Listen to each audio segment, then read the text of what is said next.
Hello everyone, this is a continuation of the previous part that we started with, which is building a model. This is the same example, but we are going to continue working on the same example. So what we did, we had a house. So the goal was to predict the price of the house, and we are given some predictors. And we built simple model, including all of the predictors. After that, we predicted some values of the prices, or some houses prices given some predictor variables, and we created a confidence interval and prediction interval using some given predictor variables. In this recording, we're going to discuss something. We built just one model. How good is that model? Is it good or bad? Or do we need to build another model or other models or what? So also, let's do some tests of the significance. We're going to look at the betas.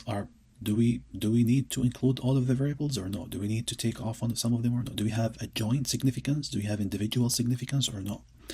So this is what we will discuss in this recording. We will be discussing three main ideas: the joint significance and the individual significance and the good of fit measures when we build more than one model. And this is very normal to do, building more than one model to pick the best one for us.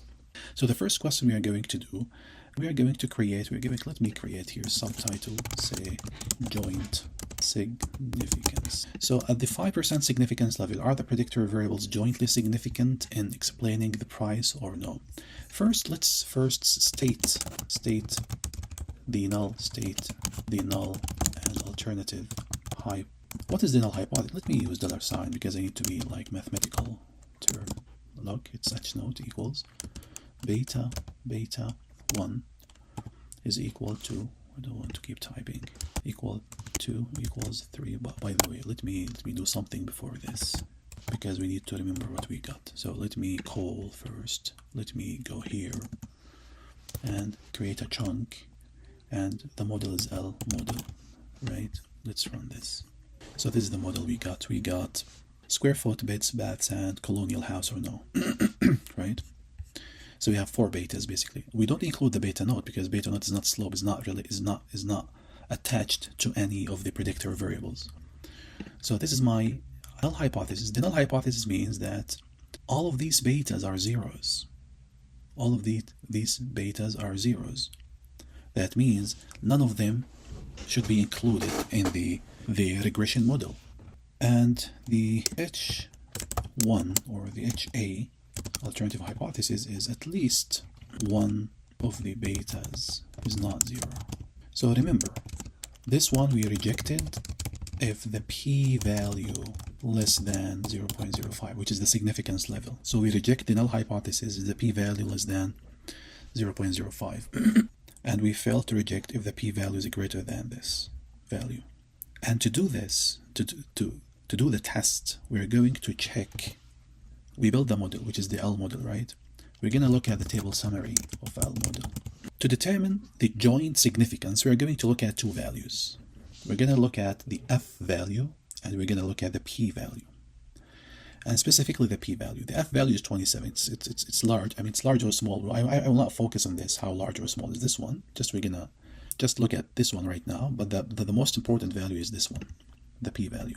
Again, to determine whether the predictor variables are jointly significant in explaining the variation in the dependent variable, which is the price in this case, we look at the overall significance test. And this is provided by whom? By F statistic value. F statistic value in this case is 27. It tests the overall significance of the model.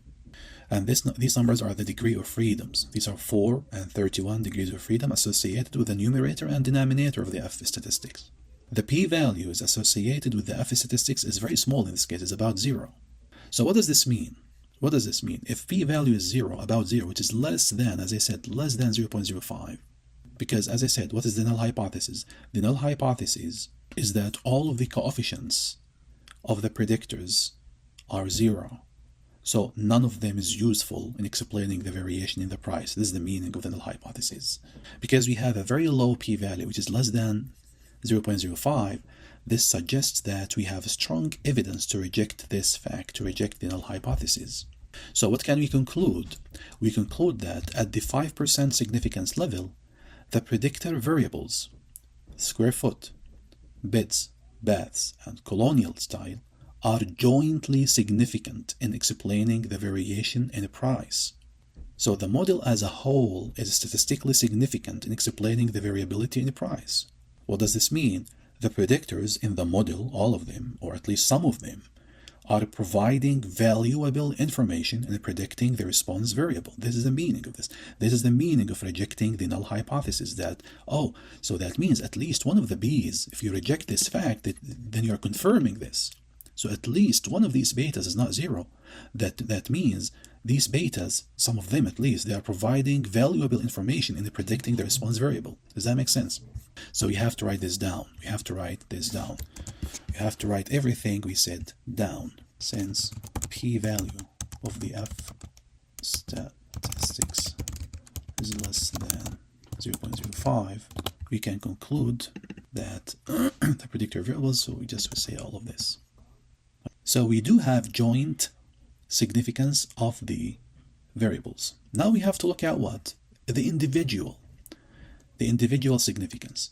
To assess the individual significance for each predictor in explaining the variation in the price, what we are going to examine, we are going to examine the p-value associated with every coefficient in the regression output. This is the p-value that comes with the t-test. We're going to look at this value. We're going to look at this value. We're going to look at this. We're going to look at this value. And star, 2 stars, 3 stars, that means their significance at these levels. 1 star is enough because we're looking for the less than 0.05. If you have 2 stars, this is too good, because if you have something less than 0.01, it's technically less than 0.05, right? So 1 star is enough to tell the significance of that variable. 2 stars, this is perfect. No stars, that means, oh, this p-value is big, right? So it's clear that what? Which variables are significant? The square foot is significance, the baths is significance, and the colonial variable is significance. Why? Because the p-value is less than 0.05. So they are individually significant at the 5% significance level, right? But the BIDS has what? A value that is greater than 0.05. So at the 5% significance level, we do not have enough evidence to reject the null hypothesis that the coefficient for BIDS is 0. Maybe the question is going to tell me what is the null hypothesis and the alternative hypothesis for each. Yeah, for each of them, look, the null, let me say this again, the H note, let me just write at least one of them. H note of the, let's say beta 1. Beta 1 is 0, HA, beta 1 is not 0. So this is for the square foot. So H note is beta 1 is 0, so we reject if p-value less than 0.05 because we have chosen significance level of 0.05, by the way. Otherwise, we fail to reject. So we look at this value. Is it less than 0.05? So we reject this this hypothesis. So H naught is not 0. Oh, sorry, B1 is not 0. What does it mean by B1 is not 0? So that means we are accepting the alternative hypothesis that B1 is not 0. So B1 individually significant. And you do the same thing with the others. So that's why, for this one, because it's a greater than 0.05, we fail to reject this fact. We fail to reject the beta 2. That beta 2 is not, we fail to reject this. Actually, it may be 0. B2, it may be 0. In other words, the BIDS probably is not individually significant to explain the price in the regression model, to explain the variation of the price. So that's why we may think about, because individual is not contributing to the model. So the BIDS is not contributing to the model. So what's going to happen if we exclude it from the model? What if we rebuild the model and exclude the BIDS? What's going to happen? And this is our third part. Estimate other models and use goodness of fit measures to select the best fitting model. By the way, let's just summarize these, and we have to write this down, by the way. What I said should be written down. So square foot, baths, and colonial have p-values that you emphasize that they are individually significance, and the BIDS is not significance. We can write this down here. Now what's going to happen? We built one model, the first model. Let's build other model. Let's just try to build many models. Let's build model, call it model 1. The first one is the model L model only, linear model. Let's build another model. LM price square foot plus baths plus colonial, my data. So this model that we may find doing better than the previous one, because we said the bits is not significant individually, so we took it off. Let's build another model just for the sake of trying. Let's call it model 2. Let me copy all of these. Just change the predictors. I mean, let's take off the square foot. Oh, I have to take off the dot, by the way, because we are, oops, here. Be careful here, be careful. There is no dot. And let's do the last model, which is having the beds and baths. Let's call it model 3 without square beds and baths and colonial, etc. And let's try to see all of them. Baths, they are baths, right? Baths, I guess. Here we go. So let's see them. I'll model 1, I'll model 2. Oh, we need to see the summary of these, by the way. The summary of this, the summary of the third model. We do have the summary of the first model, which is the model 1, but let's see all of them. In terms of look, I mean, if we look at all of them, it's not fun to see these guys the way that we look at them, because we need to assess them and to choose. To assess them and to choose the best model, the goodness of fit measures, either we said we look at the SE values, the standard error, and the adjusted R squared, right? Not the R squared, the adjusted R squares, because we have different values, we have different predictors. So I'm going to do some coding here just to put all of the values that we are looking for into a table. It's good to learn such skills. It's not complicated, it's kind of easy stuff, but let me try to do it in an easy way. First of all, the summary of the model 1, the first model, I'm going to give it a name because it's the first table. So I'm going to give it a name. I'm going to call it model 0. Second one is going to be model 1.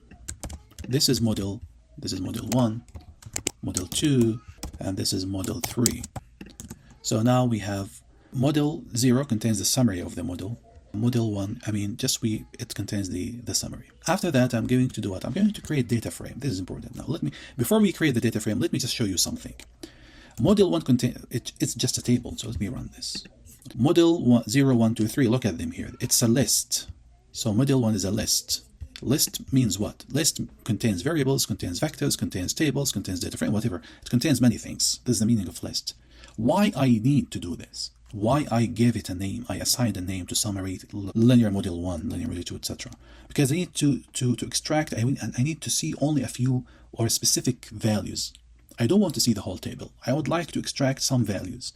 And namely, we would like to extract two values, the standard error and the adjusted R squared. So if I, for example, type model 0, $, this gives you the list of all things that model 0 contains all of these guys. Now let's focus on three things. At least we have many of them we know. We know the coefficients. We know the residuals, which is the difference between the observed and the predicted values. And the sigma is my SE. R squared is R squared, the coefficient of determination. This is degree of freedom. This is adjusted R squared. So we know all of these. I would like just to call the sigma, let's say, or the adjusted R squared, look, $. So if I copy this, if I just copy it, let me copy it and throw it on the console. So it gives me the value of the adjusted R squared, which is about 75%. Yeah, but I would like to put this and all of the other adjusted R squared and SEs, all of them in a table, so in the data frames. That's why I'm going to create a data frame. So data frame. The data frame is going to contain columns and rows. What is the first column? The first column is going to contain model 0. Model 0 is going to contain what? It's going to contain two values, the first column, the adjusted R squared and the sigma, which is SE. So it's going to contain two values, C, because we have two values, we have to create a vector, concatenate two values. Model 0, adjusted R squared. The second value is going to be model 0, sigma. So this is the first column. The first column, I give it a name called model with capital M, 0. This column is going to contain two values. This value from the model 0, this one, and this value, the sigma and adjusted R squared. I'm going to copy this and repeat it for other models, comma. I'm going to create another column for this data frame, comma, enter, comma, enter. So I have to change from the model 0 to model 1. Be careful, model 1, model 1, model 2, model 2, model 2, model 3, model 3, model 4. Let me delete this. After that, I'm gonna run this. Oh, we don't have model 4. Let's run this. Here we go. So we have a model 0, first column, second column, third column, fourth column. But what is this value? It's adjusted R squared, then we have sigma. So let me add another column at the beginning, call it value. Then we write here adjusted R squared, and here we write SE. So let me add one before this to be in the first place, call it value. The value is going to contain two values again. The first value, adjusted R squared, it's a character, text, comma. The second one is going to contain the SE, standard error. Here we go. So this is 74% because it's multiplied by 10 to the power negative 1. So which one has the lowest value? Not the lowest, it's adjusted. We are looking for the highest adjusted R squared, the model number 1. Which one has the lowest SE value? Is model number 1. Do you remember what is model number 1? Model number 1, let's go back and look at the model number 1. This is model number 1. Model number 1 is the one that we adopted because we found that the bids are not significant, individually significant. So we said, let's take it off and build another model. So in fact, this model does better than the previous one, the original one, because the bid is not significant. So we took it off. So we got better R squared value, or adjusted R squared value, higher. So these variables are better explaining the variation of this model is better explaining the variation of the response variable than the previous model and the next and the next. So eventually, which model are we going to adopt? We will be adopting this model, model number 1, because it has higher adjusted R squared and lower standard error value. So finally, to predict the price, I don't know the name of the company, I forgot. They have to look at square foot, the size of the house, and number of baths, and whether the house is colonial or no. And they don't need an information, or they don't need to account for number of bits, because maybe it's not kind of useful. So this is the model selection. So we created model, we tested for significance for the betas, then we built other models. Then we compared the models, which one we're gonna pick is the best model. We found that the best model is one of them. In the third recording, the next one, we are going to discuss the assumptions. We're gonna discuss the assumptions. We're gonna talk about assumptions, the model assumptions, and continue working with the same example. Thank you.